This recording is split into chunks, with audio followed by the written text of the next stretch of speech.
जोर से चिल्लाता हुआ एक साधु कहता है, वहां कभी मत जाना। अब 20 साल बाद लोग कहते थे कि उस कुएं में एक चुड़ैल रहती है। रात में वहां अजीब सी रोने की आवाजें आती थीं, कभी सिसकियां, कभी किसी के मदद के लिए पुकारने की धुंधली गूंज। लोगों का मानना था कि जिसने भी कुएं के अंदर झांकने की कोशिश की, उसने किसी अनहोनी का सामना किया। कुछ पागल हो गए, कुछ कभी लौटे ही नहीं।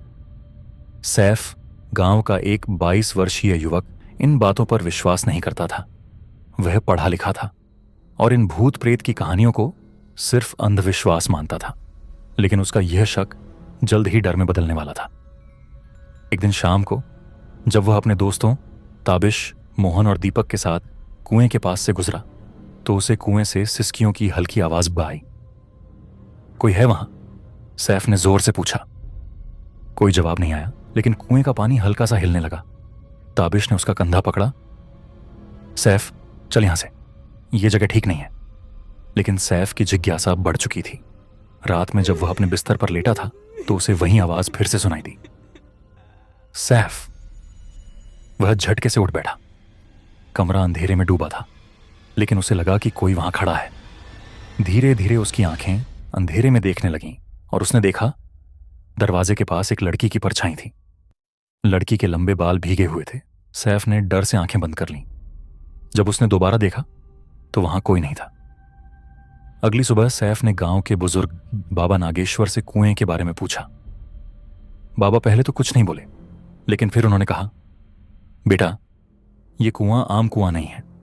यहां सावित्री नाम की लड़की की आत्मा भटकती है। सावित्री कौन थी? 20 साल पहले की बात है। सावित्री गांव के जमींदार के बेटे से शादी नहीं करना चाहती थी। जब उसने विरोध किया तो एक रात उसकी लाश कुएं में पाई गई। कुछ लोग कहते हैं कि उसने आत्महत्या कर ली, लेकिन कईयों का मानना था कि उसे जबरदस्ती कुएं में फेंका गया था। सैफ के रोंगटे खड़े हो गए। सैफ ने फैसला किया कि वह कुएं की सच्चाई जानकर रहेगा। रात के 12 बजे जब पूरा गांव सो रहा था, वह अकेले टॉर्च और रस्सी लेकर कुएं के पास पहुंचा। जैसे ही उसने कुएं में झांका, उसे वहां हल्की हल्की हलचल दिखी। तभी अचानक, सैफ, मत जाना। सैफ का दिल तेजी से धड़कने लगा, लेकिन वह रुका नहीं। उसने रस्सी कुएं में डाली और धीरे धीरे नीचे उतरने लगा। कुएं के अंदर अंधेरा था, पानी ठंडा और बदबूदार था। जैसे ही सैफ का पैर पानी से छुआ, उसे लगा कोई उसका पैर पकड़ रहा है। बचाओ! सैफ ने टॉर्च नीचे की ओर की और उसकी चीख निकल गई। नीचे पानी में एक चेहरा था। वही लड़की, वही सावित्री, लेकिन उसका चेहरा विकृत था। आंखों से खून बह रहा था। वो कुछ कहना चाह रही थी। सैफ घबरा गया और ऊपर चढ़ने की कोशिश करने लगा, लेकिन तभी पानी में एक चीज चमकी, एक जंजीर। उसने उसे उठाया और तभी कुएं के अंदर जोर की हलचल हुई। मुझे न्याय दिलाओ, सैफ ने हिम्मत करके कहा। सावित्री, मैं तुम्हारी मदद करूंगा। अगले ही पल कुएं का पानी शांत हो गया। सैफ गांव में लौटा और बाबा नागेश्वर को जंजीर दिखाई। उसमें एक ताबीज लटका हुआ था। बुजुर्गों ने बताया कि यह वही ताबीज था जो जमींदार के बेटे ने हमेशा पहना था। अब यह साफ था, सावित्री ने आत्महत्या नहीं की थी, उसे मारा गया था। जब गांव वालों ने मिलकर पूजा की और पुलिस को जमींदार के परिवार का पुराना रिकॉर्ड दिखाया तो सच्चाई सामने आई। गांव के सबसे पुराने जमींदार रणवीर सिंह के बेटे ने ही सावित्री को मारा था। गांव वालों ने कुएं को बंद कर दिया और सावित्री की आत्मा की शांति के लिए हवन किया। कुछ महीनों तक कुएं से कोई आवाज नहीं आई। सैफ अब खुद को शांत महसूस करने लगा था, लेकिन एक रात जब वह सो रहा था, उसे अपने कानों में किसी की धीमी सिसकियां सुनाई दी।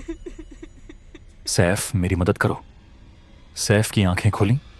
उसका कमरा खाली था, लेकिन खिड़की पर पानी की बूंदें टपक रही थीं। सैफ बुरी तरह से परेशान हो गया। वो सोचने लगा कि सावित्री तो चली गई थी, पर वो शायद इससे बड़ी अनहोनी से अनजान था।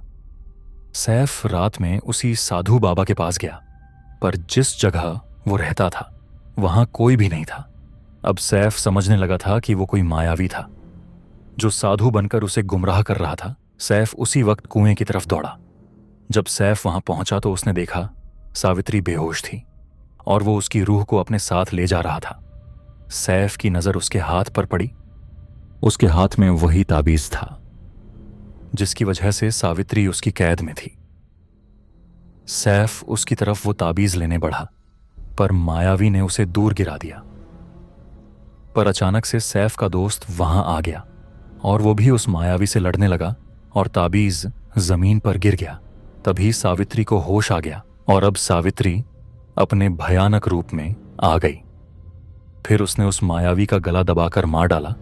उस मायावी के मरते ही सब कुछ ठीक हो गया और सावित्री को मुक्ति मिल गई।